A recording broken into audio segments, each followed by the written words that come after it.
Muito bem, começamos então? Então é isso. Vamos lá. Então, boa noite, pessoas. Como estamos? Tudo bem? Bom, hoje somos pouquinhos, né? Mas somos poucos, mas estamos aqui firmes e fortes, né? E radiantes para a gente terminar a psicologia das massas e análise do eu, né? A gente vamos fazer a última parte, começando da parte 9, se eu não me engano, né? A parte sobre a pulsão gregária. E vamos até o fim, até o apêndice.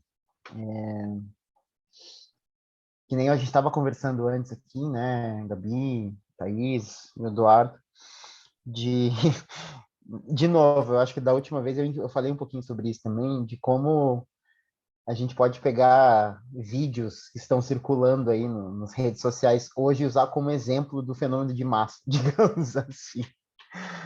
Né? A gente estava falando, bom, acho que é legal abrir com isso para a gente sair da questão da pulsão gregária, mas a Gabi lembrou de um vídeo que está circulando hoje de grupos bolsonaristas que estavam comemorando em Porto Alegre, no centro de Porto Alegre, que supostamente o Alexandre de Moraes teria sido preso. E as pessoas comemorando de uma maneira extremamente efusiva, assim, completamente entregue, né? De maneira quase que religiosa, vamos colocar entre aspas, assim, né? E eu brinquei com a Gabi e falei assim, nossa, isso é um ótimo exemplo de fenômeno de massa, né? Porque se a gente parar para pensar em como o Freud é muito claro quando ele diz que no fenômeno de massa o eu vai, né? O que significa o eu se dissolver? Uma dos aspectos dessa, né, dissolução do eu na massa é justamente que as funções intelectuais das pessoas se dissolvem também, né? Quando as pessoas estão numa formação de massa, o eu se dissolve e também se dissolve o princípio de realidade delas, a gente pode colocar assim, né? A relação das pessoas com o que o Freud chamava do princípio da realidade também se dissolve, porque as pessoas eles estão numa formação né, de onipotência, de algo que as transcende. Então, o princípio da realidade vai para as cucuias, como diz um amigo meu, né?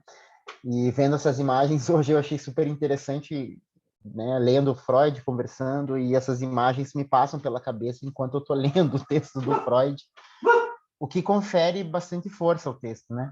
Eu sempre vou reiterar isso também, gente, já me escutaram outras vezes falando isso, né? A contemporaneidade do texto assusta, mas ao mesmo tempo é muito interessante o fato de a gente estar discutindo esse texto. Quer dizer, né? Vocês entendem? Ao mesmo tempo que é meio assustador o negócio, e de fato é, mas é legal o fato de a gente estar discutindo. Né? Então, vamos lá. Bom, gente, começamos com a pulsão, com a questão da pulsão gregária, né? O Freud tinha passado tanto pelo, né? O Freud passou por uma série de autores por esse texto, né? Ele começa no Le Bon, falando sobre a noção de massa e a descrição da noção de massa, né? Ele vai caminhando autor a autor, e nessa parte da pulsão gregária, na terceira parte que a gente está discutindo, ele vai se remeter a um outro autor, que é o Trotter, né? E o Trotter vai ter uma teoria bastante interessante, que é a ideia de uma pulsão originária que os seres humanos têm, que o Trotter vai chamar da pulsão gregária. Né? Quer dizer, essa ideia de que nós humanos carregamos uma certa pulsão, um certo instinto, talvez, né, uma outra tradução, de que nós somos, assim como outros animais, outros mamíferos, nós somos seres gregários. O que significa ser gregários, né? A gente não consegue suportar, né, a solidão ou o fato de estar sozinho, né? A gente sempre demanda a existência de um outro ou de outros, né? O desamparo para os seres humanos, para o Trotter, é justamente o fato de não estar com o outro. Isso que ele vai chamar da pulsão gregária. Isso seria algo originário do ser humano, para o Trotter, tá? E o Freud vai lembrar, olha, esse cara tem uma outra ideia, né? Ele vai pensar o desamparo a partir de outros termos, a partir de uma espécie de um instinto primordial, digamos assim. É isso que o Trotter vai falar. O Freud vai falar assim, bom, isso é bem interessante, mas não sei. Porque o Freud assim, não, é interessante, mas não sei. Mas o que é o não sei do Freud? Porque o Freud vai dizer assim, olha, é muito interessante que o que acontece quando o irmão ganha um outro irmão, né? Você tem um homem, uma menina, um neném, uma criança, e de repente ele descobre que ele tem um irmãozinho, ou vai ter o irmãozinho nasce. Aí o Freud vai dizer assim, olha, nessa situação ele não tem muita pulsão gregária, não. Quando vem o irmão ou irmã, ele não sente muito esse instinto gregário de querer estar junto. Aí o Freud, assim, na verdade, o que essa criança sente é inveja,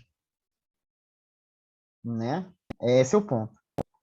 E o Freud vai dizer assim, talvez o Freud está se remetendo a uma ideia dele que ele vai desenvolver. Um dos complexos que o Freud vai desenvolver ao longo da obra dele, ele vai chamar do complexo de intrusão, né? Em alguns textos, quando ele vai falar do Édipo, que é justamente o momento em que chega um irmãozinho ou uma irmãzinha, né? Porque qual que é o princípio do complexo de intrusão? A ideia é, bom, eu quero usufruir de todo o amor e de todo o desejo de mamãe, né? E nessa situação em que eu sou o objeto de desejo especial da minha mãe, tá muito bom, tá muito bem, mas eis que de repente chega o irmão mais novo que começa a ganhar toda a atenção, né? E aí que a coisa fica bem ruim.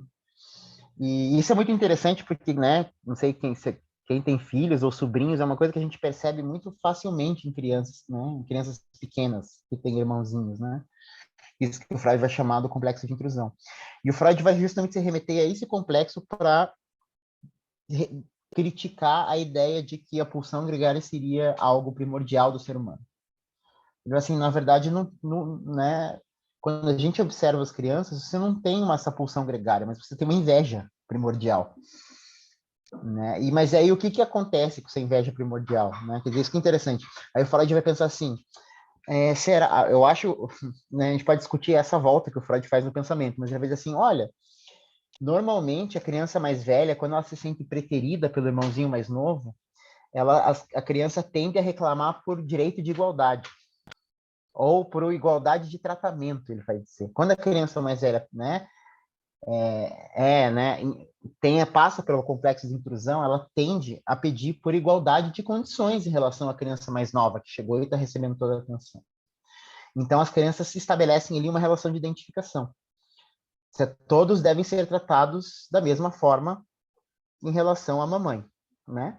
Aí o Freud vai dizer assim, nossa, mas isso não é parecido com a relação da massa com o líder? Ele vai dizer assim, o princípio do cristianismo é justamente a ideia de que todos nós somos irmãos, porque devemos ser tratados e somos tratados da mesma forma, né, por Deus. Por isso somos cristãos, então tem uma relação de identificação aí. Aí o Freud vai dizer, olha, acho que tem relação, talvez seja o mesmo princípio, lógico, né? Assim como a criança reclama por igualdade de condições, estabelece assim uma relação de identificação em relação à mãe, né? Somos tratados da mesma forma, ou queremos ser tratados da mesma forma. E isso vale também nas massas artificiais, né? Quando ele fala da igreja e do exército.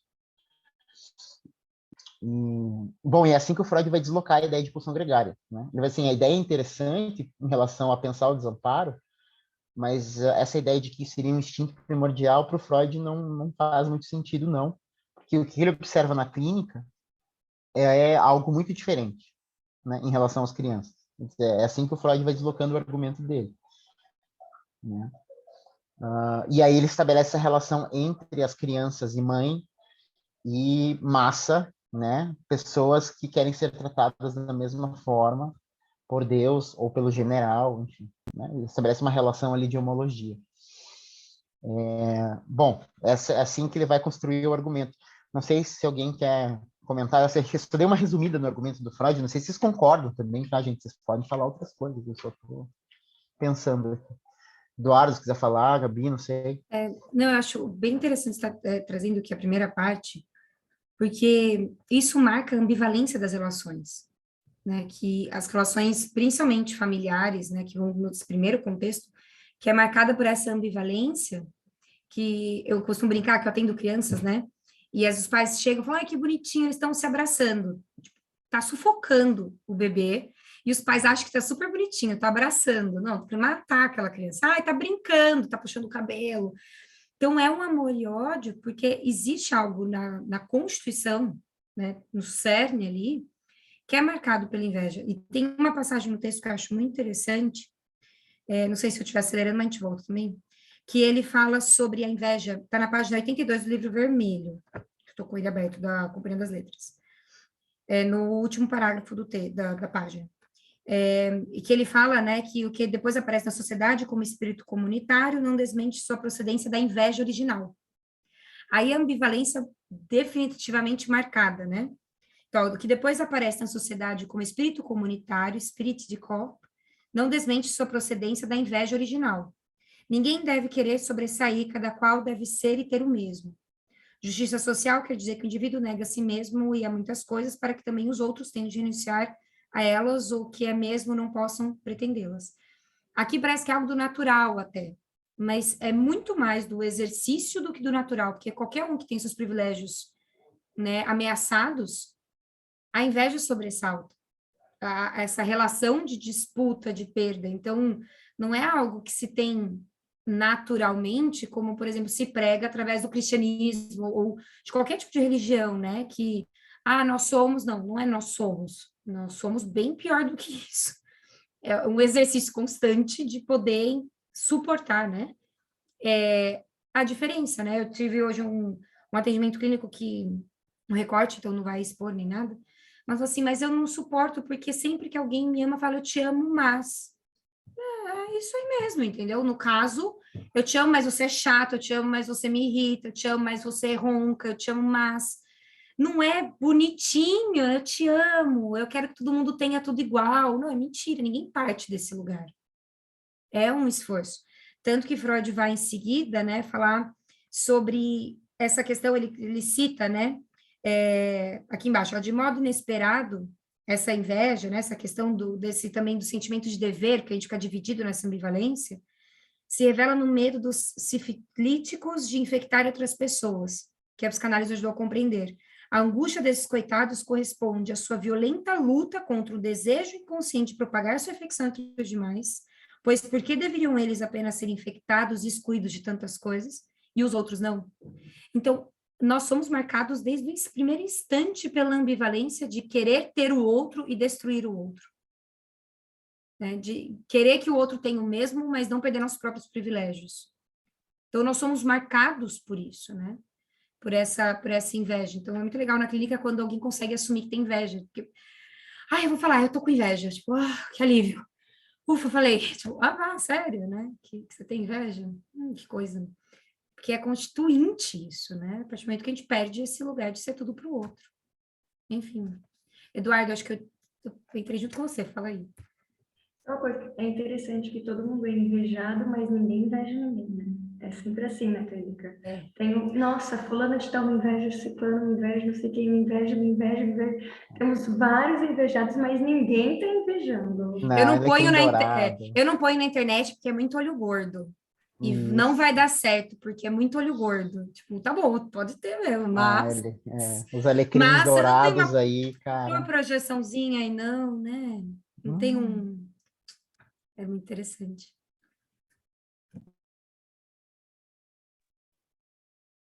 Eduardo, não tô te ouvindo, você tá falando? Tá no mundo. libera o microfone aí, Eduardo. Aí. Opa, pronto. Então, eu acho que, na verdade, eu vou voltar um pouco aqui, talvez até fique meio desconexo e tal, mas, bom, eu acho que a ideia que ele vai mais para frente desenvolver e vai ficar importante, eu gostaria de entender melhor, por isso que eu queria trazer, é essa relação, né, do eu e do ideal do eu, né, e do líder também, que ele já começa na última partezinha ali do capítulo anterior, né, do 8, né? A gente leu da última vez. Ele vai falando, uma massa primária como essa é uma quantidade de indivíduos que colocaram um e o mesmo objeto de seu ideal do eu. E, em consequência disso, identificaram-se uns com os outros em seu eu, né? Então, eu acho que essa frase ela vai ressoar por toda essa última parte nossa aqui, né?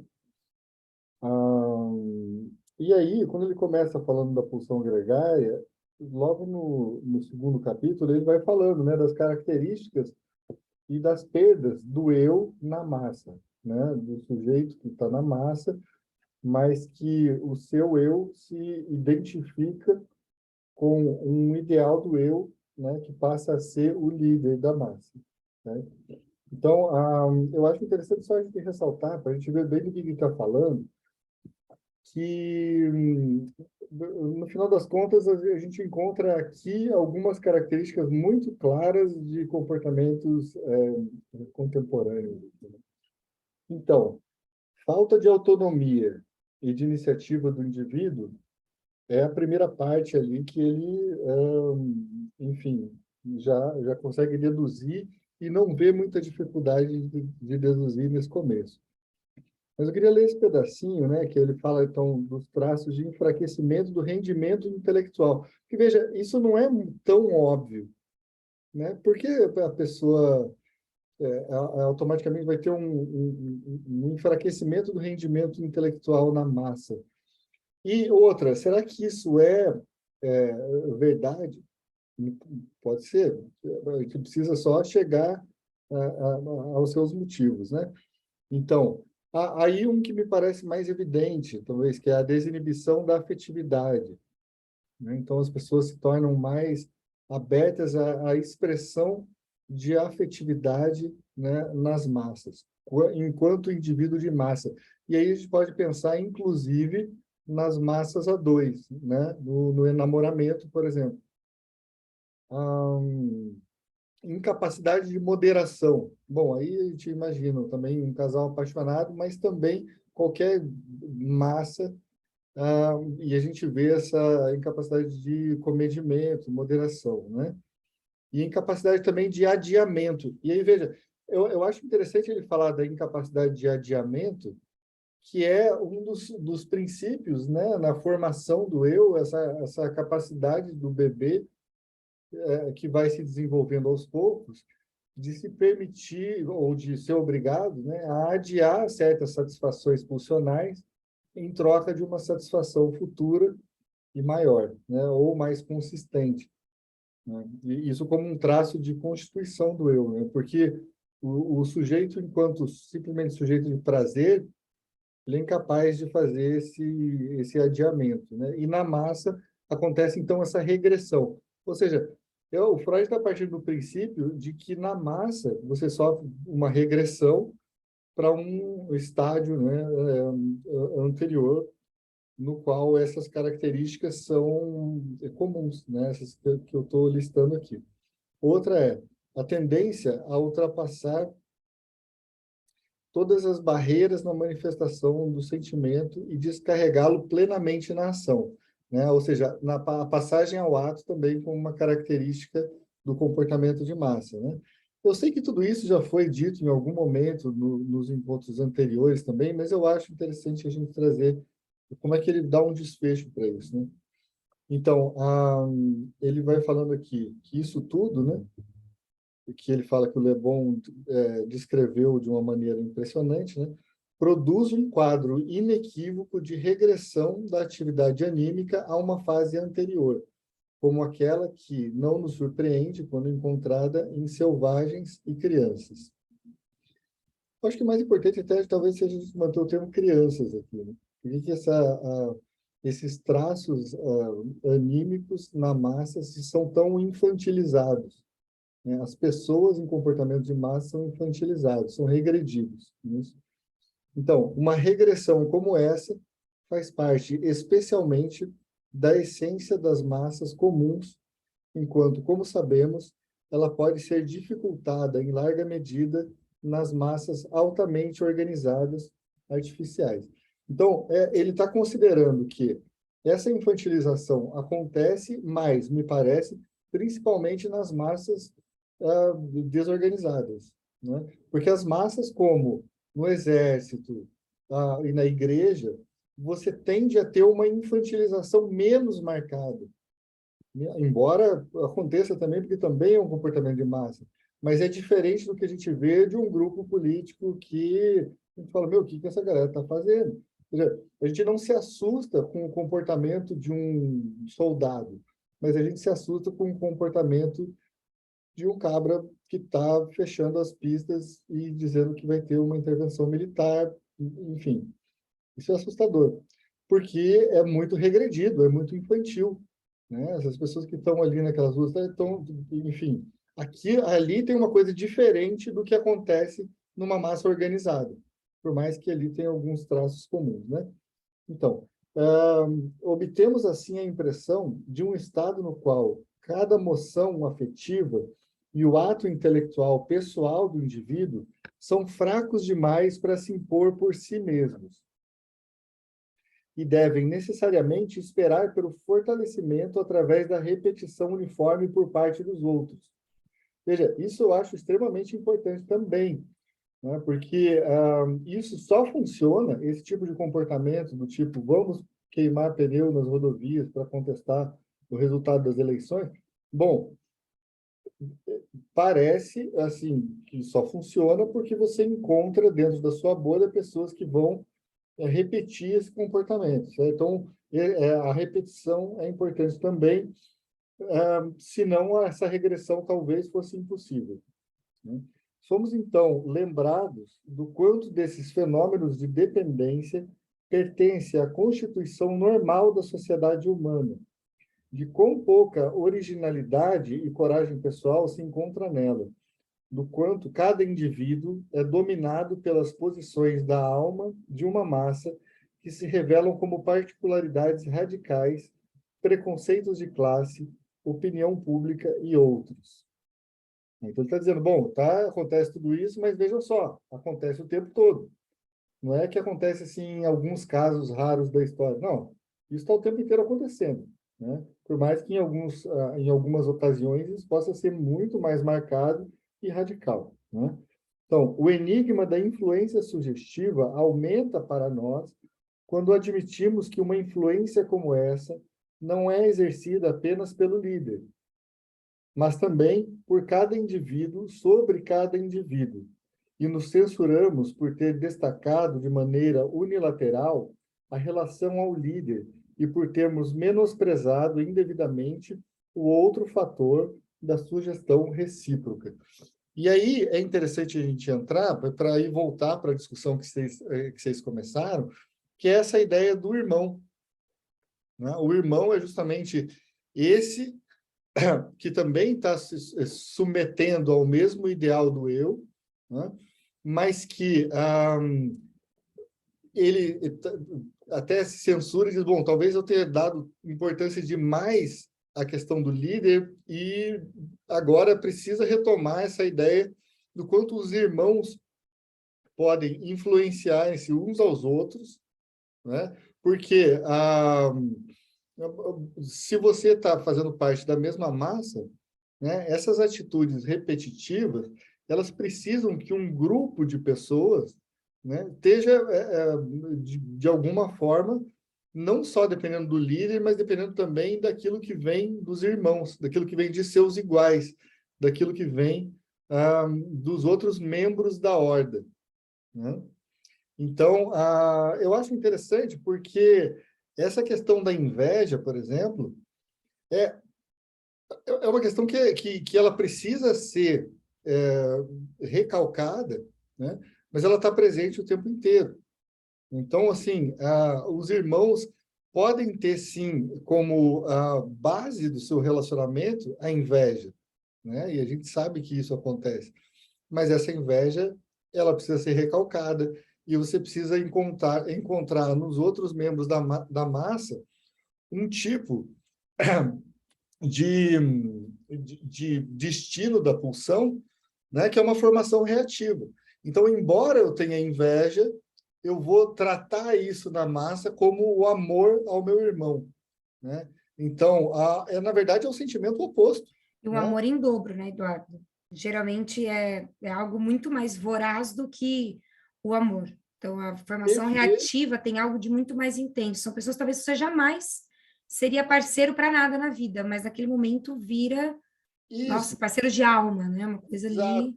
Exato. Só que é artificial, né? Ele é assim, a formação reativa, ela não soa, para quem está fora da massa, um amor genuíno. Né? Ela soa um amor meio esquisito.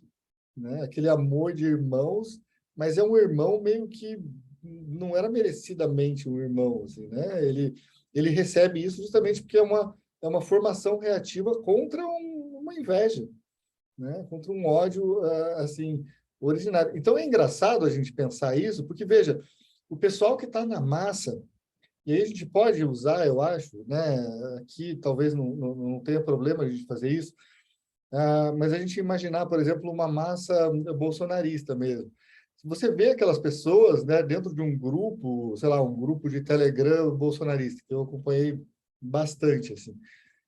São pessoas que se tratam assim com extrema cordialidade, assim, até com uma afetividade assim que te soa falsa, você de fora, para você de fora soa falsa. E ao mesmo tempo, aquilo está com uma predisposição a virar raiva mesmo, de uma forma muito rápida e muito violenta. Então basta uma pequena discordância ali que a pessoa é linchada. A gente viu isso acontecer muitas vezes no bolsonarismo.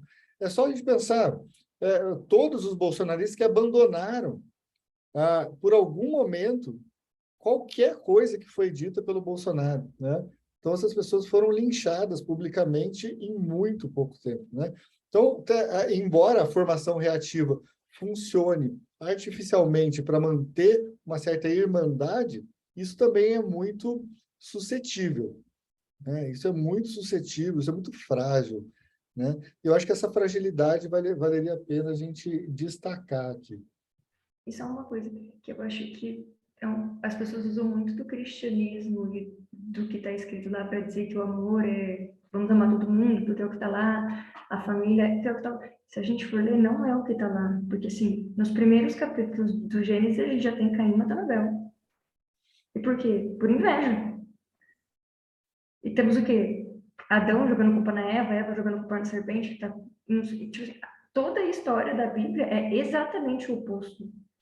Então, esse mandamento de amar uns aos outros, não é porque é fácil. Isso que eu achei que, assim, é porque é justamente praticamente impossível. Então, meio que vamos amar um ao outro para ver se que mais próximo disso que eles conseguem chegar, assim, porque senão eles vão se destruir. Eles estão se matando o tempo inteiro. Gente, vamos amar os outros, assim, esse é o auge. Ninguém vai conseguir, mas talvez tentando eles cheguem, assim, um pouco mais próximo de algum tipo de civilização. Porque toda a história bíblica é assim, né? É igual hoje. Não dá para saber se a gente se civilizou ou não se civilizou. Assim, meio que é a mesma coisa o tempo inteiro.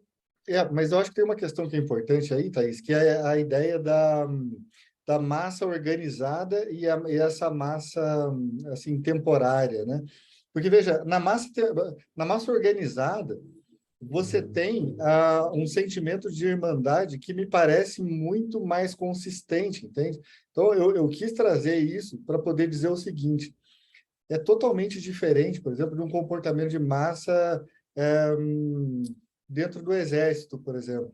Enquanto que os soldados, principalmente aqueles que serviram juntos, mas também aqueles que serviram ao mesmo pelotão e tal, eles nutrem um sentimento, uma afetividade que me parece muito mais forte e genuína do que a afetividade, por exemplo, do pessoal que está lá queimando pneu hoje, juntos, e que estão lá totalmente tomados por uma libido, assim, assim, impressionante, né? Mas por vínculos libidinais impressionantes, mas que aquilo ali é passageiro, aquilo ali queima meio rápido.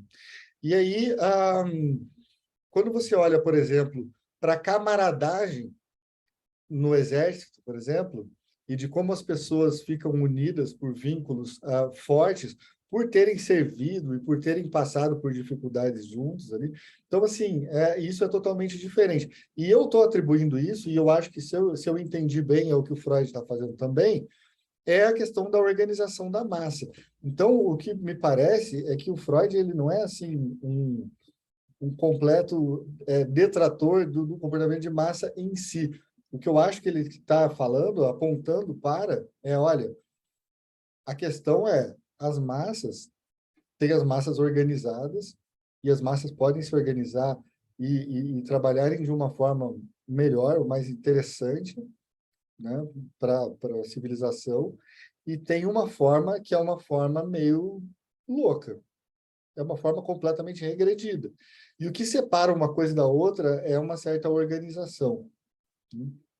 E aí ele vai retomar isso depois, quando ele mostra como nós fazemos, todos nós fazemos parte de muitas massas sobrepostas, né? Então, às vezes, a gente, sei lá, alguém frequenta uma igreja, outros um exército, outros tipos de agregações, né?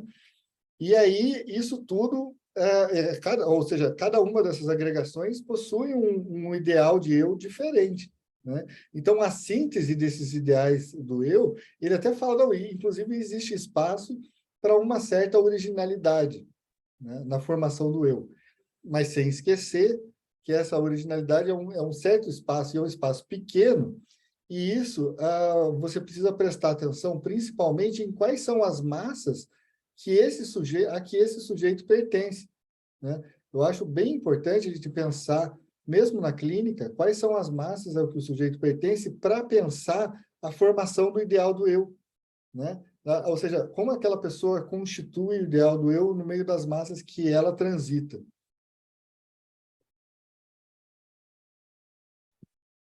Gabi, você que levantou antes. Não, eu acho que a coisa que o Eduardo falou sobre os tipos de massa, ou, né, formas mais ou menos regredidas, digamos assim. Eu acho que o interessante pensar, eu acho que é interessante não, acho que me parece fundamental pensar a formação de massa a partir da noção de eu, quer dizer, quanto uma relação, vamos colocar assim, uma relação inversa entre constituição, dissolução do eu e massa mais ou menos organizada. Vamos colocar assim, uma relação de inversão proporcional, lembrar um pouquinho de matemática, né? Então, se a gente colocar num gradiente, do mais para o menos, né? Do eu à massa, digamos assim. E aí você tem formas de massa que são mais curtas, que a libido é justamente mais intensa, que se dissolve de maneira mais rápida. E justamente nessas massas o eu se dissolve de maneira mais radical, digamos assim, do que informações de massas organizadas, né? Então, tem uma coisa que o Freud vai colocar, é que é como... Aí tem o papel do, né, não só da identificação, mas também do amor, né? Que o Freud diz assim, olha, vamos pensar que as pulsões né, de objeto, né, a libido, informações de massas organizadas, essa pulsão tende a ser mais inibida, né? Mais inibida em sua meta do que as pulsões numa formação de massa não organizada, em que seria tudo absolutamente muito intenso e por isso mais curto, né? Porque justamente a constituição de laços sociais prolongados, uma relação, né, uma relação amorosa, uma relação de amizade, demanda uma inibição né, uma inibição dessa pulsão, que justamente faz com que ela se mantenha no tempo. Né? Porque assim, isso é uma coisa interessante do Freud, né? Porque, assim, olha, o problema da paixão é que ela pode ser completamente destrutiva, justamente por isso. Quer dizer, ela tem uma capacidade de destruição. Claro, depois ele vai inventar a noção de pulsão de morte, tá bom, né? Que é constitutiva da pulsão de vida. Mas só que para a gente viver em sociedade, a gente teve que dar uma segurada, a gente teve que sublimar uma parte, inibir essas pulsões para a gente manter e estabilizar laços sociais, ou estabilizar o laço social, né? Então, pensar em termos de um gradiente, né, das massas completamente amorfas, as massas organizadas, ao indivíduo, ao eu, melhor dizendo, não ao indivíduo, mas à formação do eu, né? O indivíduo vai para além disso. Então, acho que esse é um ponto, né? Eu ia falar mais uma coisa, eu esqueci. Gabi, vai falando aí que eu preciso lembrar. Isso que você fala da organização, né, e das pulsões, da pulsão inibida, quando, não sei se para todo ficar claro, né, mas o destino da pulsão é sempre sexual, né, de prazer. Então, da sexualidade, Freud vai pensar, né, ele tenta até mudar esse nome, fala, não vou mudar porcaria nenhuma também, vocês que aguentem, né, que tudo é sexualidade. Mas desse prazer que é inibido para que uma relação com uma amizade dure, e que o objetivo não seja esse, né? Mas, enfim, mas é interessante essa construção dentro dessa massa organizada, quando o Fabiano fala desse caminho do... Porque Freud faz isso, né? Ele pensa nas massas para pensar ali a constituição do eu e do eu para as massas, a gente pensa inclusive na neurose, né? Freud vai chegando nisso no texto. Beleza, a gente vê um fenômeno desse na massa. E no sujeito? Né? O que que isso está dizendo? Porque tem uma identificação do grupo, dos irmãos, com esse pai. Então, por exemplo, num exército extremamente organizado, ai de você questionar, né, o comandante ali. Então, existe uma infantilização nesse lugar da impossibilidade do questionamento.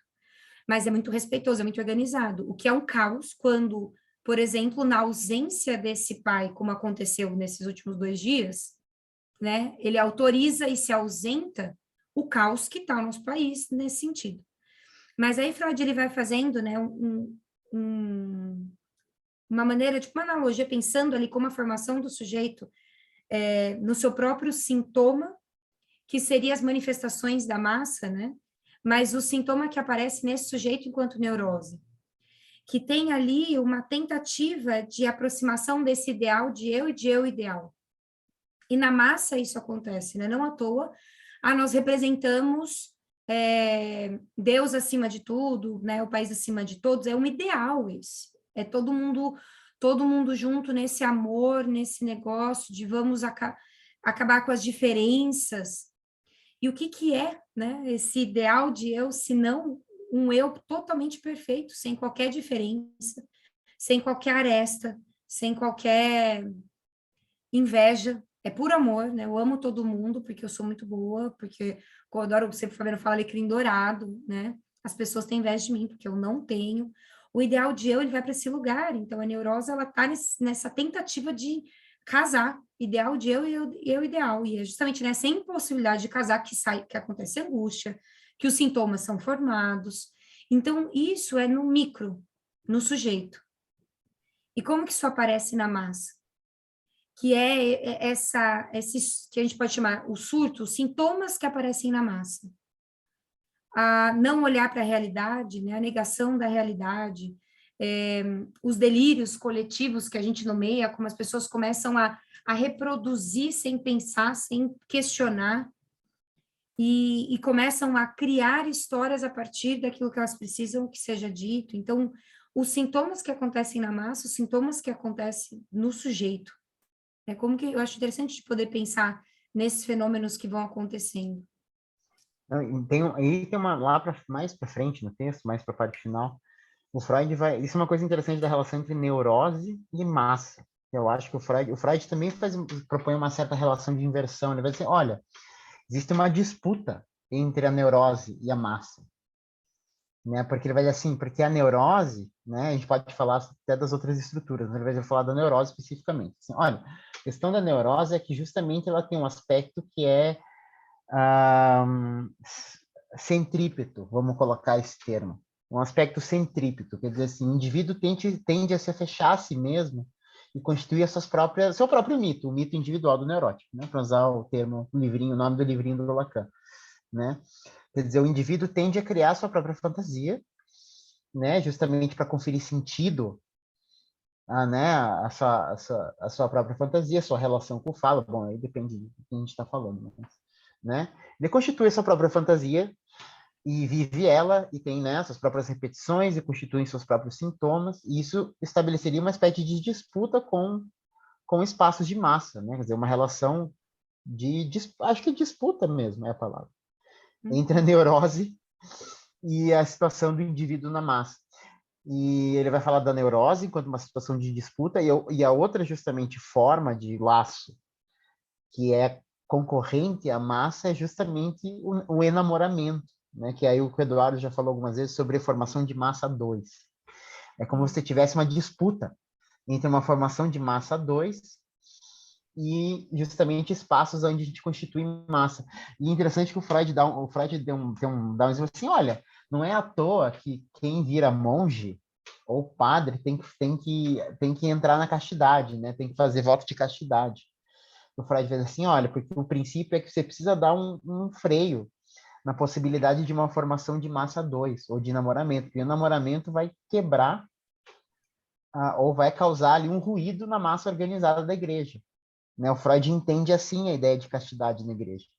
Então, assim, né, justamente a Igreja Católica pensou na castidade porque o namoramento é visto justamente como uma concorrência libidinal, né? Uma disputa com a formação da massa organizada da igreja, quer dizer, porque justamente a relação o triângulo que se constitui entre Deus, irmão e eu, né, irmãos, filhos de Deus e Deus, uma relação de namoramento, você tem um quarto, né, você tem mais um termo ali, e justamente quebra a relação de identificação, né, ou provoca uma espécie de ruído, digamos assim, né. Mas bom, tá falando disso, agora eu lembrei outra coisa que eu ia falar antes, que tem a ver com isso. Que daí tem a ver com a parte 10 do texto do Freud, que eu acho interessante, que ele vai falar assim, que, olha, no fim das contas, nós não somos seres gregários somente, mas somos uma espécie que se organiza através da lógica da horda primitiva, né? E desde sempre. Ele vai justamente se sustentar no Darwin para isso. Né? Assim, o Darwin disse que a espécie humana tem como característica a constituição através da formação de horda, que a formação de horda implica ter justamente um líder. Né? Por isso que é sempre uma relação triangular. Sempre tem que ter um líder, porque isso é constitutivo da espécie humana. Isso é uma característica do pensamento freudiano, né? Que muita gente vai chamar da homologia entre filogênese e ontogênese. Né? Filogênese é a história da espécie e ontogênese é a história do indivíduo. Né? Isso que a gente chama de filogênese e ontogênese. E o Freud sempre vai estabelecer essas relações a gente chama de homologias, existe uma mesma lógica, né? Você tem uma mesma relação, né? Em escalas diferentes, digamos assim. E o Freud justamente diz assim, olha, no fim por que toda regressão à massa implica na existência de um líder, ou quase sempre? Porque essa regressão que o indivíduo faz, no campo do indivíduo, né, quando o eu se dissolve, remete a uma regressão também da ordem da espécie. Quer dizer, essa é a tese do Freud, tá? Essa é a tese do Freud. A regressão que o Freud está falando não é só na ordem do indivíduo, mas ele assim, isso é algo primordial que existe nos seres humanos. Esse tipo de formação, ela é primeva porque isso é constitutivo da história da espécie. E isso é um tipo de argumento que o Freud, uma construção lógica do Freud que perpassa boa parte da obra do Freud, né? Essa relação, né, as relações que o Freud institui entre neurose e magia, né, magia e povos primitivos e crianças. É sempre uma relação povos primitivos, infância, neurose, massa. Né? São relações de homologia, isso que ele vai entender como regressão.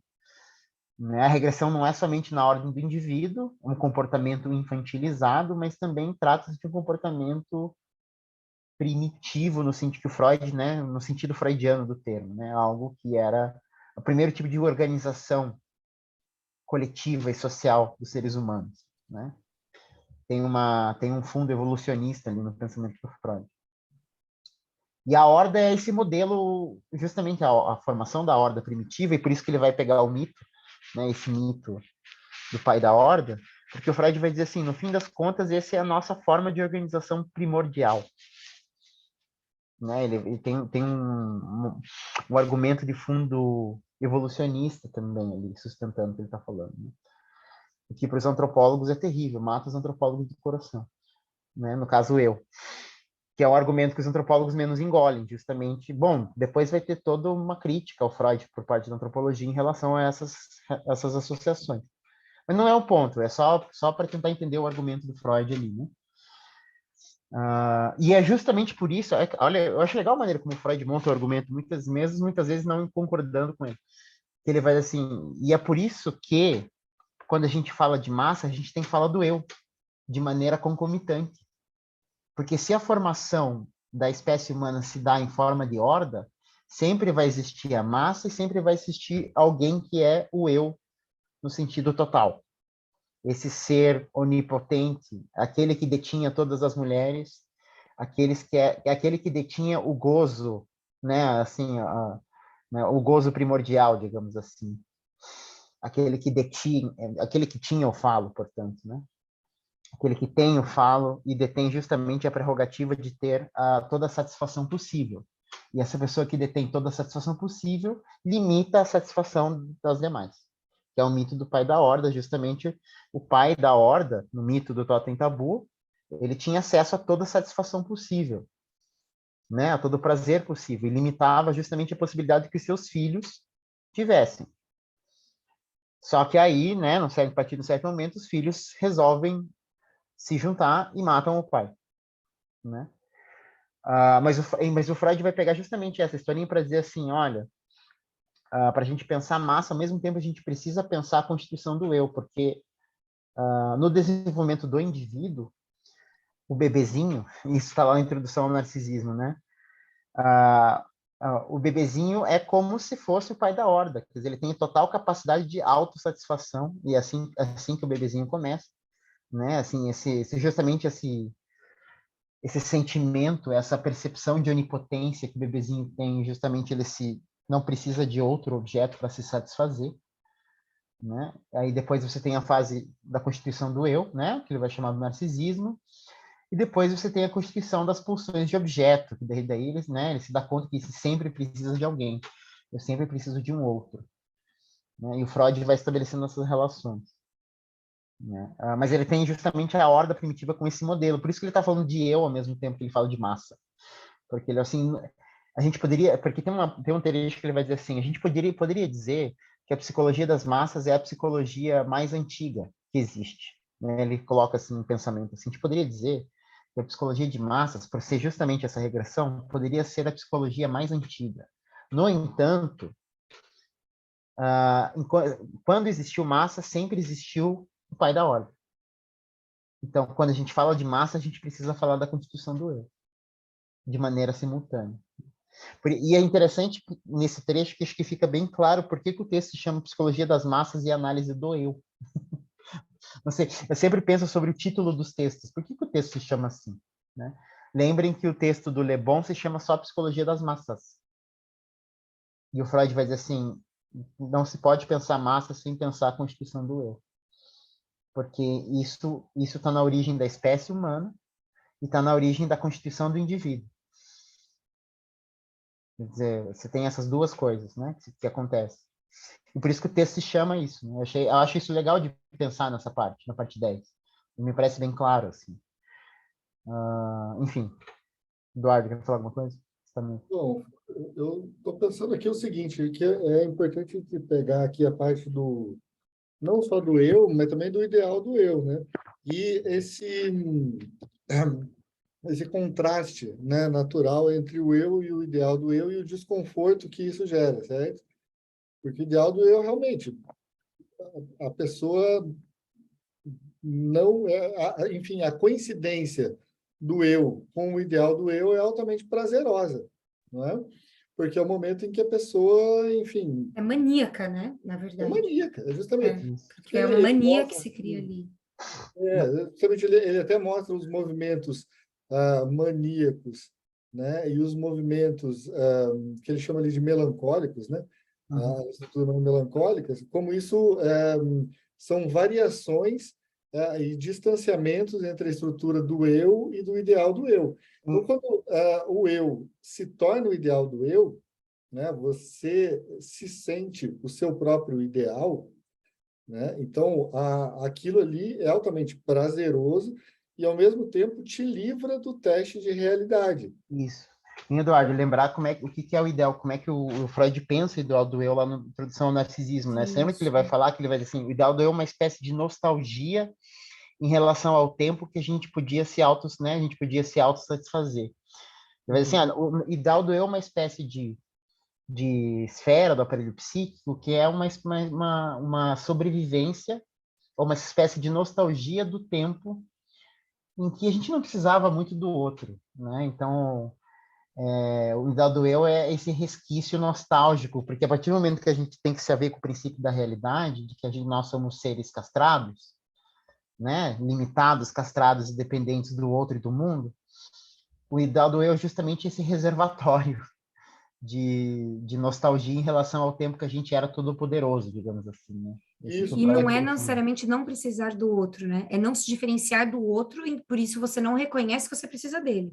isso. Porque Isso, como é um exato, só, porque isso faz uma diferença exato. muito grande, né? Porque pacientes, quando a gente escuta o paciente em mania, ou depois de um episódio de mania, essa autossuficiência, porque a gente pensa na bipolaridade, Freud, né? É uma maneira de poder pensar, mas não é bipolaridade, não gosto dessa expressão, mas dessa oscilação. Então, geralmente são pacientes que chegam mania e eu sou tudo, aí eu compro, chego com parcela, com carro, com casa, mas também entra depois num buraco, porque é justamente na percepção que existe uma distância entre eu e o outro. Isso, Então, está na ordem da fantasia, né? exato, aí a castração entra, porque quando a gente fala assim, ele não Claro, precisa do outro, não, ele não precisa, porque ele nem reconhece a diferença entre ele e o outro. perfeito. E aí a gente escuta isso na clínica de uma dificuldade constante de lidar com o não olhar do outro, ou com o outro que não gosta muito de você, ou, ela me olhou estranho, já não está gostando de mim. Então, é uma dificuldade enorme em lidar com a castração, com a separação, né? Então, quando a gente pensa nisso, não precisa do outro, porque nem sabe que o outro existe, né?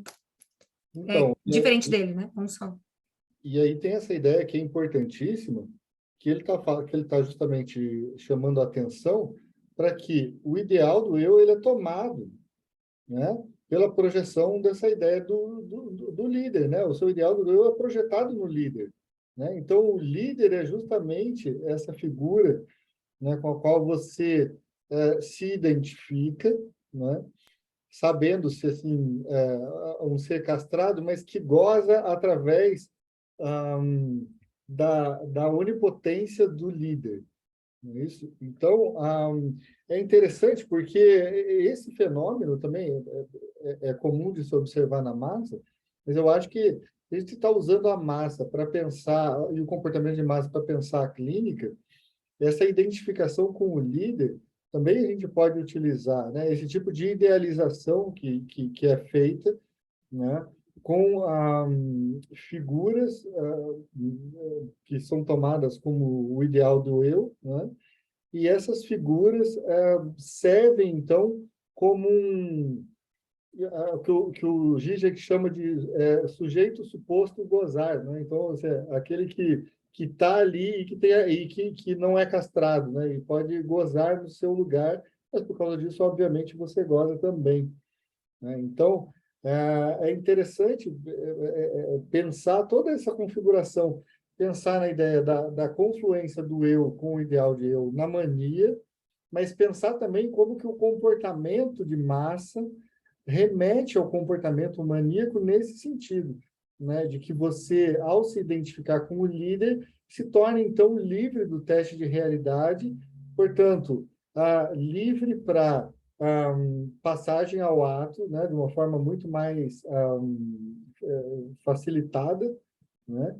E além da passagem ao ato, também com esse rebaixamento, né, da intelectualidade, porque você realmente não precisa fazer as contas, né? É isso que no comportamento do paciente maníaco, né, aquele paciente que, enfim, ele pode tudo, ele é o todo-poderoso, né? E qual que é a contrapartida disso, né? Quando o eu e o ideal do eu se distanciam muito. Bom, quando o eu e o ideal do eu se distanciam muito, então a pessoa entra num episódio melancólico, né? Que daí ele não pode nada. Ele não pode nada porque a diferença dele pro ideal de eu é gigantesca, né? Então ele é minúsculo. Ele não pode fazer nada, justamente.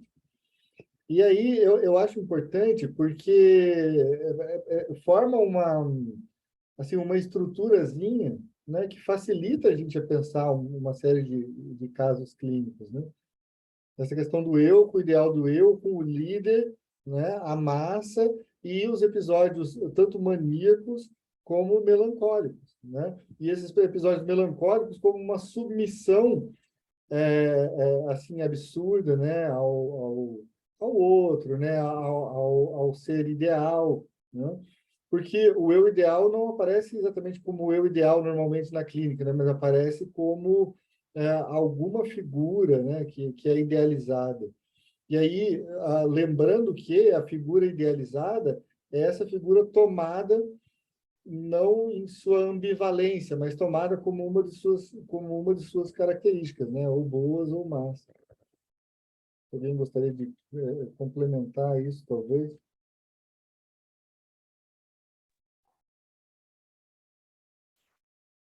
Mas eu estava pensando justamente pensar na clínica mesmo, assim, né? No contexto clínico. Vamos colocar assim, essa substituição do teu ideal do eu né? De um ideal do eu que está fora de você. Você projeta em algo, em alguém, né? Quer dizer, o que isso implica?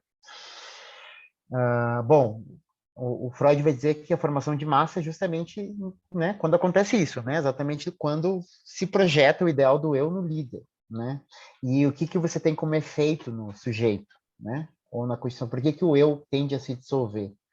Porque justamente o que o Freud está chamando ainda de ideal do eu, depois, não um tempo depois, na segunda tópica, o Freud vai dizer, olha, o que eu chamei de ideal do eu, a gente pode pensar como super eu, né?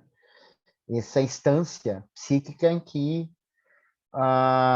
né, se estabelece uma relação mais próxima com o princípio da realidade, né? Essa instância em que se introjeta as normas, se introjeta as regras, se introjeta o medo do desamparo em relação ao pai, em relação aos outros, e a gente introjeta e constitui isso dentro da gente.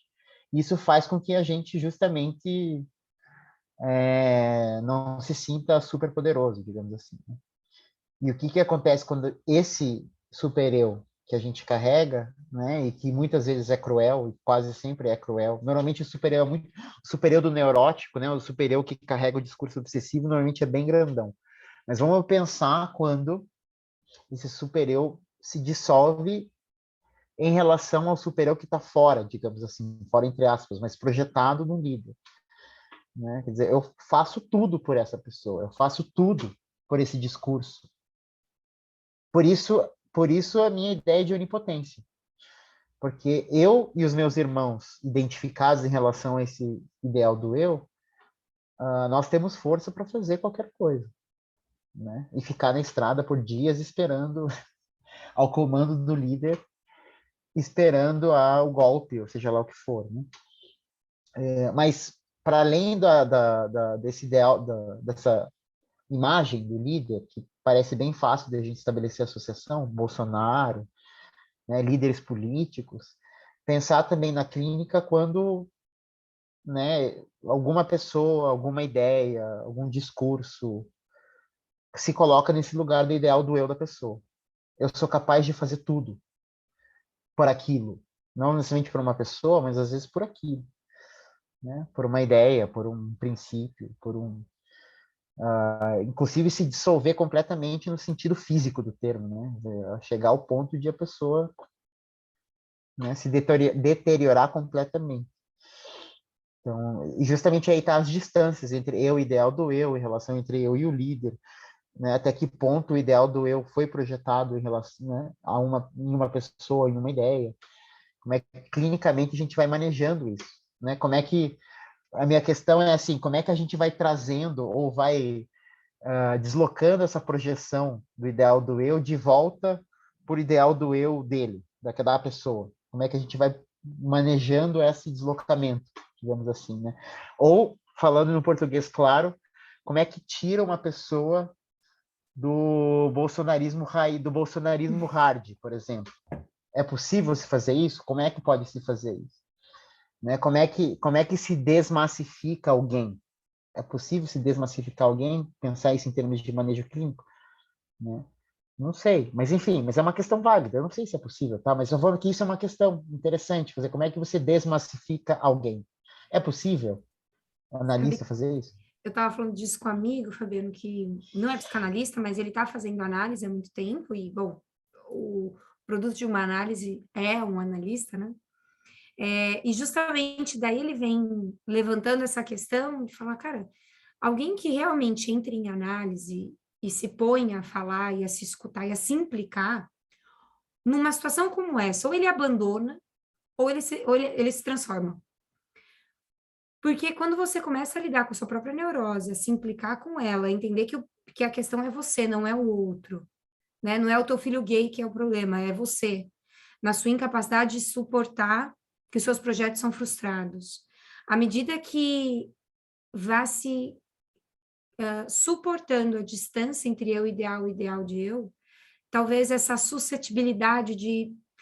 por que alguns são mais fáceis de serem hipnotizados? Mais ou menos por aí, né? O quão suscetível eu sou a esse outro. Por exemplo, aquela pessoa que numa briga fala, você sabe quem eu sou filho? Isso não tem nome, ela tem o nome do pai. Né? Sabe o que é meu pai? Sabe qual é o meu sobrenome? É uma alienação de si, né? Eu preciso do outro para me dizer, então... Eu acho que é possível uma desmassificação a partir do momento que essa pessoa se propõe, óbvio, né? Mas desse movimento de existe uma distância, né? O ideal, ele é uma vista ali na frente para a qual a gente vai caminhando. Ele é impossível de ser, porque se ele for, é um grande delírio, é maníaco. É justamente o que a gente estava falando, né? Das pessoas que estão lá queimando pneus com arma na mão, né? Perseguindo, dizendo eu posso porque eu sou a lei, eu não quero nem saber da Constituição. Eu sou deputada, eu estava sendo atacada, né? Como aconteceu com a deputada. Então, é uma alienação que ele se confunde, né? Então, é interessante você colocar, será que é possível sair dessa? Eu acho que é a partir do momento que haja o desejo de cair, né? É preciso cair desse lugar. Tá fechado, Eduardo?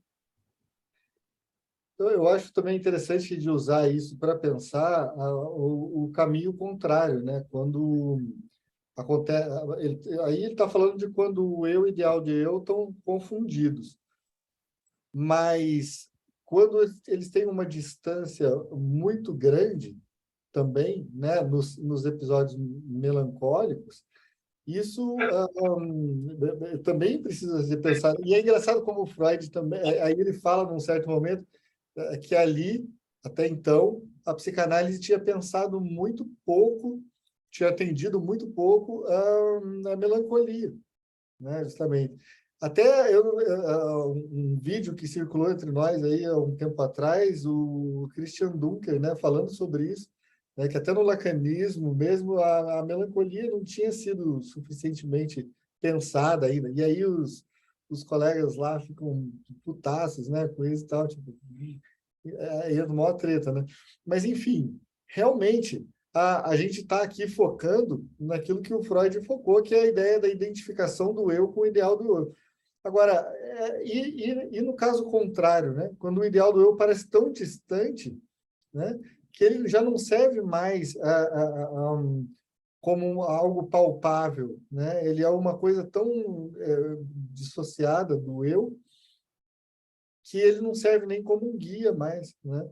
Então, em geral, o ideal do eu daí ele é projetado em figuras que pareçam representar o poder, né? Então, é interessante, né? Porque aí a gente faz o caminho inverso também, né? Pensar tanto esses episódios maníacos, mas pensar também os episódios melancólicos, né? E aí você tem uma certa paralisia do eu, né? O eu ele se torna assim, o teste de realidade é interessante porque daí você perde também a realidade. E é isso é importante ressaltar, porque quando você tem um episódio contrário, a realidade ela também não é tão sólida, né? Na verdade, a realidade ela só tem uma certa solidez quando você encontra um caminho equilibrado entre o eu e o ideal do eu, né? Porque se você pensar assim, não, tem uma pessoa que ela sabe perfeitamente que o ideal do eu não é o que ela vai ser, não é o que ela consegue, enfim, isso está muito distante, isso está muito longe. Como é que a pessoa fica? Então, ela fica paralisada. E como é que ela vê a realidade? De uma forma totalmente distorcida. Totalmente distorcida. Isso da melancolia é legal se você trazer, porque eu penso na massa quando esse que está no papel do ideal de eu cai, né? A massa se desfaz, mas de uma forma muito angustiante, porque tu não se perde, né?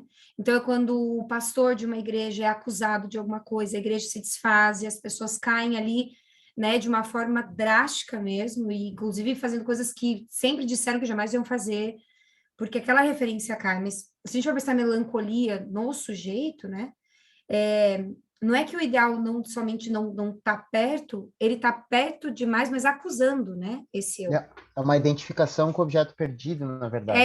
Então, mas com esse, sim, que se reintroduz e daí esse objeto perdido, né, nessa dor de que ele se perdeu, eu não posso acusá-lo, eu não posso machucá-lo, então nessa identificação eu me Eu me machuco. machuco, Então eu me exatamente. torno objeto perdido, né? Isso. Por isso Então que a é melancolia está identificação. por aí, exato. A Isso. identificação Não, ela é mas a aí, base da melancolia, mas a questão do Isso. ideal de eu na melancolia, que É é o que o, su- que é o que o, Eduardo está falando da distância. É que mas o isso. aí eu ideal acho de que eu, faz ele sentido a ordena o eu, né? Ele diferença do condena. ideal de eu Isso. e do superego, entende? Porque tem isso mais para frente, né? O Freud ele vai diferenciar. E aí eu acho que na melancolia faz mais sentido do que nos casos maníacos de você fazer uma diferenciação entre o superego, né, como uma espécie aproximada do ideal de eu, mas que se volta contra o eu, né, e que maltrata o eu, né? E o ideal de eu como uma possibilidade também de obtenção de prazer. Porque, veja, no sentido comum de superego, a gente não consegue ver esse aspecto assim, de onipotência do sujeito, certo? Que a gente consegue ver quando você usa o ideal de eu, entende? Por isso que parece que esses termos, eles realmente não são intercambiáveis. Eu acho que, inclusive, no lacanismo, eles têm sentidos bem diferentes. Agora, Não, eles mas começam com, nesse texto, é um sentido muito parecido. Não é, Né? mas é que a O que vocês instância de. acham Porque disso? assim, ó, quando no texto Luto e Melancolia, que é lindo, né? E a Não sombra do vejo método para objeto isso. caiu Você sobre o terá que eu. obter um. Quando fala isso e a sombra do objeto caiu sobre o eu, então é um traço desse objeto que se foi, vamos pensar numa morte, né? Esse objeto que se vai, geralmente a melancolia ela aponta de uma relação onde havia uma ambivalência, mas justamente escondida ali. Então, existe uma hostilidade com aquele objeto que se foi. Ou então, simplesmente, a hostilidade a partir desse abandono, né? Que pode ser sentido dessa forma, fui abandonado. Na identificação com esse objeto, toda a minha raiva daquele objeto recai sobre mim. E aí a grande diferença entre um quadro depressivo e melancólico. Porque depressivo a pessoa está mal, melancólico ela é, se auto-rebaixa. Né? Eu sou ruim, eu sou desprezível. Então, ela está falando de uma outra coisa que está ali identificada. E aí, essa instância de ideal, que é justamente aponta para o lado contrário de uma hostilidade, ela fica de uma forma ali condenando esse eu. Então, quando a gente pensa nesse ideal, é o que distancia, porque o eu está totalmente rebaixado. O eu está diminuído por identificação a um traço desse objeto.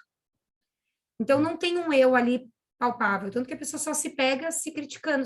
Então, esse ideal, ele passa a condenar. E aí, a gente pode pensar intercambiando mais ou menos com o supereu, que tem um pouco desse papel, né? Quando a gente pensa lá, quando Freud vai trabalhar as instâncias, e de ego, superego, eu, isso, supereu, desse supereu que as pessoas falam, é cruel, tal, mas é o supereu que exige, né? Que vai colocando esse eu ali nesse... Como posso falar? Mas ele exige justamente porque é um ideal. Isso. Mas porque essa coisa de intercambiar, eu não sei, a gente pode até estudar sobre isso posteriormente, mas quando você lê no Luto e Melancolia, ele ainda não usa o termo supereu, se não me engano, Não, no acho que Luto e não. Melancolia. Mas quando ele vai falar no eu e o id do supereu, e depois ele vai falar no mal-estar na cultura, quando ele tem a teoria do supereu, me parece que o Freud fala de uma transformação de termos. Assim, olha, o que eu chamava de ideal do eu até a segunda tópica, eu estou chamando agora de supereu. Ele fala no mal-estar na cultura. Porque justamente quando o Freud vai falar dos ideais não realizados, ele vai dizer assim, olha, o problema do supereu é justamente que ele é o ideal que não se realiza nunca. E justamente por não se realizar, gera culpa. Logo, óbvio, né? Quer dizer, como eu não alcanço esse ideal do tempo que eu era super potente, né, super poderoso e autossuficiente, essa fantasia, justamente era a fantasia ser inalcançável, isso me gera frustração, mas me gera culpa também. Né? Isso faz com que eu justamente me machuque cada vez mais. Né? Quer dizer, esse é o princípio, porque eu nunca consigo alcançar. Então eu vou me moendo. Bom, né? Discursos obsessivos são clássicos nesse ponto. Né? Quer dizer, eu E superei bem amado, né? grandinho. Hã? E o resultado disso tudo é ser amado, né, E pelo outro. sim, sem dúvida. Então, não é Sem só dúvida. ser o ideal, mas é ser o ideal para, então, ser amado, ser tudo para o outro, né? Por isso que o obsessivo, ele, se alguém o critica, pronto. São sessões. O meu chefe falou isso, e eu Uhum. entreguei, mas eu fiz a planilha e o jeito que ele pediu, mas ele falou que estava... É um sofrimento ali, porque... É que no ideal ele vai pressupor que é aquilo que o outro quer, né? É aquilo que vai satisfazer, que é o desejo do outro, é isso que ele está pressupondo. Desejo do outro. E Exatamente. isso não existe, né? Que é esse desejo do outro. E aí que a gente até falou, né, Thaís, sobre a questão que as pessoas às vezes confundem que, o super-eu carrasco é porque os pais são carrascos. Muito pelo contrário. Às Os vezes, pais que soltam demais, aquele filho que geralmente tem um revoltado, né? Porque qualquer tirania vai ter alguém ali que vai ter que se revoltar para conseguir sair daquilo. E aquele filho que foi largado o mais certinho, o que mais se cobra, porque ele quer, o que querem de mim, né? Então, é interessante como é justamente o contrário, e é angustiante, né? Esse lugar de não há um direcionamento, o que vocês esperam nesse tanto faz, né? Pode ir, é muito angustiante. É porque essa dimensão imaginária, né, que ela vai combater depois, né, de que, então, o grande outro são os pais, ou o espectro é direcionado aos pais, ou o que manda aos pais. O que Lacan vai tentar dizer depois vai ser que não, que isso é estrutural. O grande outro pode ter vários outros papéis. As pessoas são personificações, elas são representantes do grande outro. O grande outro não é isso. uma coisa. Então, por vezes, os pais fazem esse papel, por vezes, uma escola, por vezes, um líder. Então, assim, é nesse sentido. Mas, imaginariamente, ou seja, meio que no senso comum, fica mais fácil dizer: o pai e a mãe é desse jeito, eu vou desse jeito. Igual no Édipo, pai, mãe, bebê, pai, mãe, menininha, irmãozinho. Vai tudo mais ou menos nessa linha. Pessoal, eu estava pensando o pessoal está muito calado aí, fora nós que estamos tagarelando demais, que será que a gente não... Vamos abrir aí, gente, se alguém quiser falar. Considerações aí, pessoal, o Meu, que vocês acharam desse texto? meu Vieram com super-eu tá apitando aqui já, que ninguém fala. Eu falei muito. é, eu estou aqui me sentindo super culpado aqui.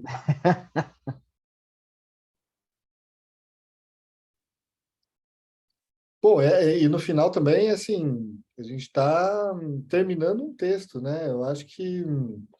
E, aliás, que texto, né, cara? Que texto sensacional, né? Eu adoro o Mal-Estar na Civilização, mas esse, para mim, assim, ele tem uns impactos que, cada vez que eu leio, fico É que também angustiado. tem o contexto, né, que a gente está. Também, mas sabe mais do que isso, que eu te digo, Fabiano, assim, os desdobramentos clínicos desse Sem texto, dúvida. Sem sabe? dúvida. É uma coisa impressionante. Concordo plenamente. Concordo plenamente. Fiquei pensando nesse sentido, assim, né? Como quando fala, né, que a psicanálise em todo momento cuida da infância, né, do infantil. Mas se talvez a gente não se constituísse, fiquei pensando nessa horda primeva como a família, né? A primeira. Então, a primeira massa nossa é quando a gente nasce e está dentro da família, onde os ideais se constituem, tudo isso, assim, né? E como na clínica também, né? Não só atendendo, como nos nossos processos de análise, a infância sempre reverbera de algum jeito. Né? Então, fiquei pensando, assim, né, tudo isso que a gente lê aqui no Freud, nesse texto, de algum jeito reforça essa perspectiva do infantil que vive dentro da gente e como, de algum jeito, o processo de análise vai nessa direção, né? De Em Júlia, voltar para quebrar e seguir adiante e desmassificar, né? em Júlia, Sempre é esse encontro com a criança dentro da gente. Diga, Agora, Fabiano. você falou uma coisa que eu achei sensacional, me veio na cabeça agora. Como a gente deu o exemplo do bolsonarismo como uma formação de massa para poder pensar, não que seja necessariamente, mas é curioso pensar que como essas pessoas que formam massa, no caso do bolsonarismo, falam tanto em família, né? Uhum. Como a família é um significante, assim, absolutamente central para essas pessoas. E mais do que E, família, como criança também é um significante importante. muito bem, Eduardo. Família e criança são significantes centrais para Uma para criança esses precisa ser grupos. mantida pura, Ambos. a criança precisa ser salva, né? E quem é essa criança que precisa ser salva, né? É, né? Mas e o que a gente vê, Julia, que está dizendo é Lacan vai dizer disso, né, de uma maneira, mas as reedições. Então, existe uma primeira, quando nós somos atravessados ali, Lacan vai dizer pela linguagem, mas pelo simbólico, mas pela relação com o outro, família, são reedições. Então, ai, já meu filho gato se jogando aqui, gente, peraí. Ele é um idosinho, ele se joga, tá? Mas essa reedição que vai aparecendo, aí que na clínica a gente escuta a repetição, né? Dos lugares. Então, o grande outro é um lugar. O outro é um lugar, a partir do qual eu me coloco. Então, é como se quase fosse um molde, né? Freud vai dizer disso, esses sucos que se formam, os traços minêmicos do nosso inconsciente, que vão ditando o molde da maneira como a gente se relaciona. Então, quando algum paciente começa, por exemplo, a falar na clínica, né, analisando, porque eu tô falando com o meu chefe, mas ele sempre, tudo que meu colega faz, cara, é assim, ele acata. Agora comigo, ele sempre exige mais. É uma cena infantil. Tipo, tá brigando com teu irmão, porque papai briga mais com você. Então, a gente já vem duas reedições, né, desses lugares. Só trocam os personagens. Por isso que é o teatro de máscaras, né? Qual que é o nome que Freud fala? Até o teatro... É o Freud que traz, né? Essa analogia com o teatro, acho que é o grego, que tem as máscaras. E os personagens, ou várias pessoas passam atrás dessas máscaras, mas os lugares são sempre mais ou menos os mesmos, né? Então, por isso que a gente sempre volta para o infantil, né? Porque é ali que a cena, a primeira cena acontece. E curioso também como uma das características é diminuir justamente a repressão, que é esse infantil recalcado, né? Também fiquei pensando nisso, assim, né?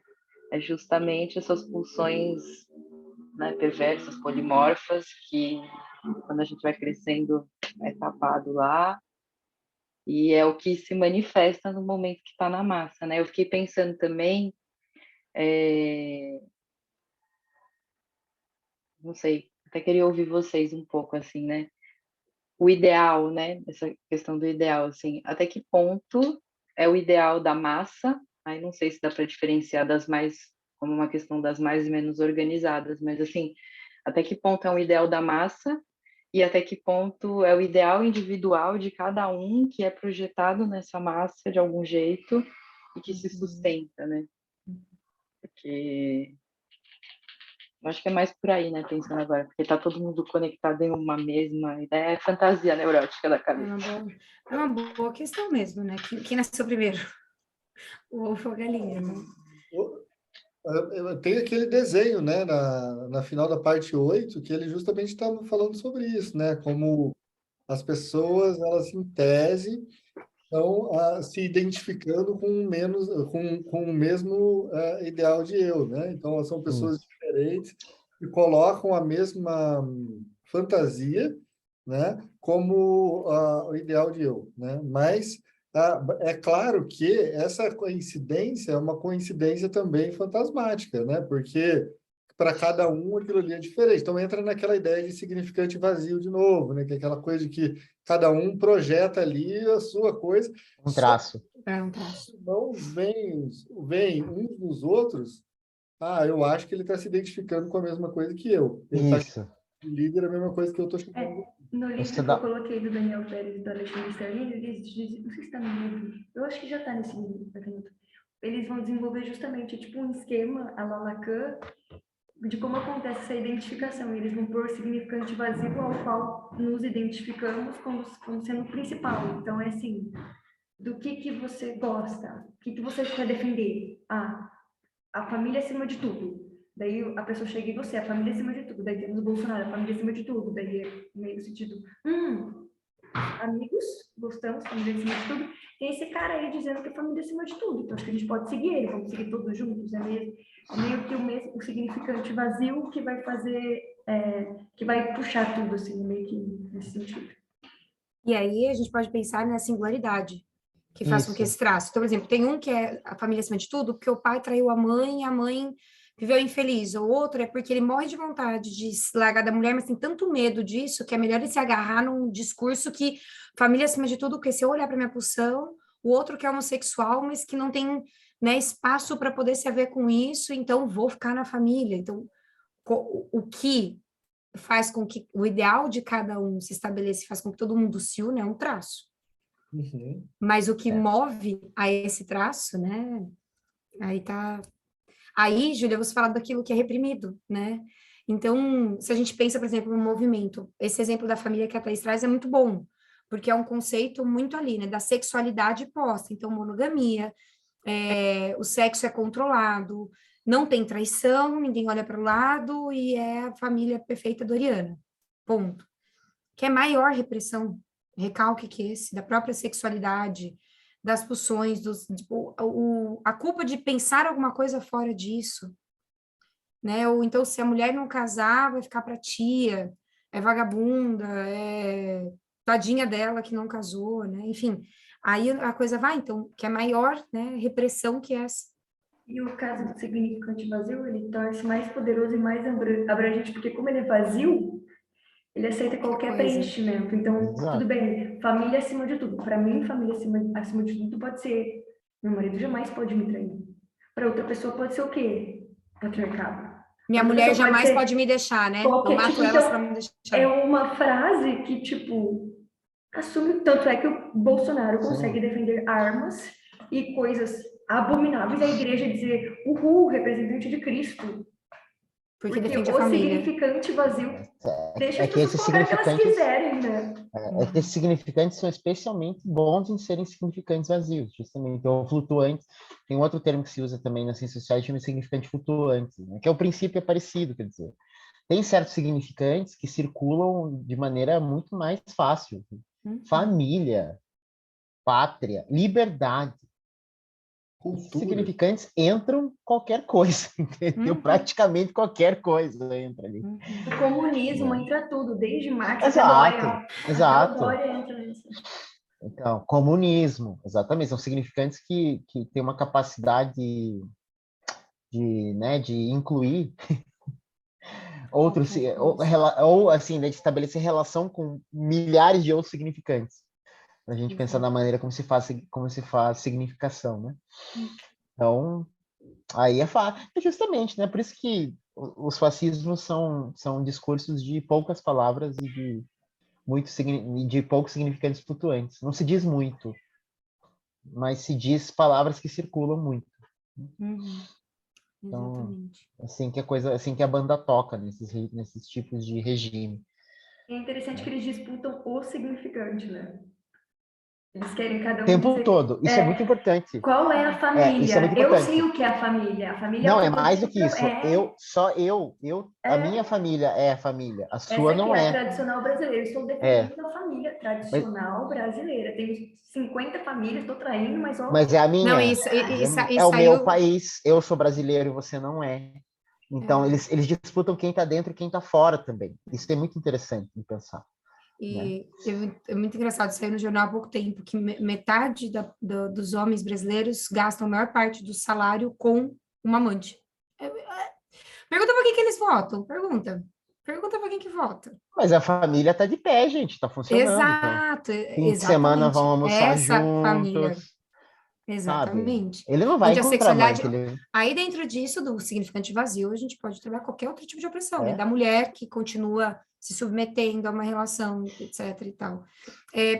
Antes da gente ir caminhando, não sei se a gente está caminhando para o fim, mas enfim, que a discussão é boa, Freud, ele fala, né? Na fenômeno da massa, a neurose pode se esvair durante um tempo. Então, olha que interessante, diante de um conflito, por exemplo, familiar, eu me identifico com uma massa e não lido mais com o meu próprio conflito. Então, isso é muito significativo, né? eu entro numa massa, seja uma igreja, seja um grupo político, mas isso que faz pensar junto, em que a minha neurose, por um tempo, eu não lido, porque eu estou identificada com o ideal de eu. Então, Exato. a minha angústia dessa distância, desse vazio, dessa incompletude, né, se esvai. Porque é como se eu usasse uma muleta, né, um apêndice ali. Para minha própria neurose, eu me identifico. E aí a gente começa a ver, né, quando não existe essa massa, a formação de sintomas.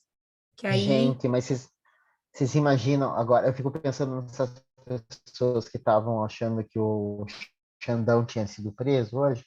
Eu fiquei pensando assim, quando essas fantasias começarem a cair, cara, de fato. Quando o sigilo de 100 Gente, anos, pensou? Não, a minha companheira falou assim, pô, vai faltar psicanalista, cara. Essas pessoas aí vão entrar não, elas vão entrar num regime de sofrimento terrível quando a fantasia cair. E aí, como é que fica? Cara, você imagina o tamanho da queda. É Se um dia, mania para algum dia chegar a melancolia. queda. É da São, mania para exato, quer dizer, vai melancolia. cair automático Exato. pro buraco, assim. Exato. Né? Essas pessoas vão pro buraco rapidíssimo. A minha companheira se putar, já é psicanalista, porque essas pessoas vão cair, né? O real vai as atravessar, vai fraturar a fantasia, e que vai ficar cada vez mais difícil remendar a fantasia com outra, e aí como é que fica? Né? Exatamente. Bem, né? E vai assim, a demanda né, pelos psi vai ser bem significativa, o que é bem triste, mas eu acho que é algo que eventualmente vai acontecer. Né?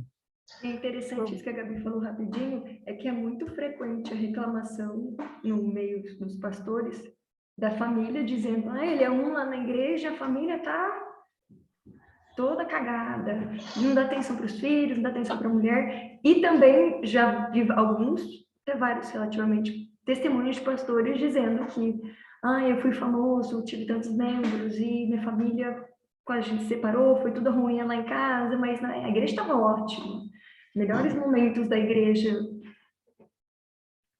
É porque as pessoas vivem a igreja e deixam a família, mas a família continua, né? Então, sim, Fabiano disse dessa queda, que é necessária, né? Porque não dá para viver sempre na ignorância. Então, a gente fala, ignorância é uma dádiva, né? Mas não só isso, porque o investimento para construir essa realidade, como, por exemplo, ver vídeos e criar respostas paralelas, né? Tá ali, tá na cara, mas eu não quero ver, eu vou criando histórias. É um exercício para suturar mesmo esse buraco, né? Ele não é o mito, ele não é o cara. Por exemplo, agora o que vão dizer? Não, ele estava, por exemplo, eu já reli uma reportagem aqui que talvez ele não vá comparecer na entrega, né, da faixa pro Lula. Tá certo, ele não é obrigado a submeter a isso. As pessoas vão continuar criando maneiras de sustentar esse ideal, porque é insuportável a ideia dele cair. Então, elas vão criar defesas inúmeras, até o dia que ele fala, gente, tchau, tô indo, dane-se, não quero mais saber de ninguém. E aí a queda é grande. Então, por isso que a gente vê essa queda clínica no sujeito ali singular, quando ele faz mania e melancolia, né? Porque ele vai do tô colado com o ideal, não existe sutura pro, cara, o ideal tá muito distante, dizendo eu, e aí, cadê você? E não tem um eu, né? O eu tá confuso e cindido na massa ali, totalmente fusionado. Então, Meu Deus. queremos trabalho. Mas é isso, gente. Então, fechamos, né, esse texto maravilhoso. Espero que vocês tenham gostado, gente, da discussão. Achei muito legal. Ainda mais ler agora. De certa forma, né, assim, um desespero e um privilégio ao mesmo tempo. Pelo menos para mim. Exato, exato. Né? E viu, Essas duas coisas. antes de terminar, a gente está vendo um outro dia para um outro encontro que a gente tem pensado sobre o racismo estrutural e o racismo enquanto um retorno do recalcado, né? Como algo ali que aparece do recalque na sociedade. A gente estava pensando em fazer lá para o final de novembro, começo de dezembro, a gente passa a informação para vocês. Que eu acho também necessário, né? Porque não é que o Lula ganhou que as coisas se resolveram, né? O trabalho é bem longo. Isso aí. E na próxima teremos o futuro de uma ilusão, né? Isso. Outro texto bem interessante também. Eu acho que vai dar 20 dias só, né? Lá no calendário tá certinho, eu acho que 15 dá no feriado. É verdade. A gente volta daqui a 20, né? Então. Tem feriado Fechou. dia 15. Mas é isso, gente. Eu agradeço vocês, a todas. E fiquem bem. Bom feriado amanhã, né? Descansem.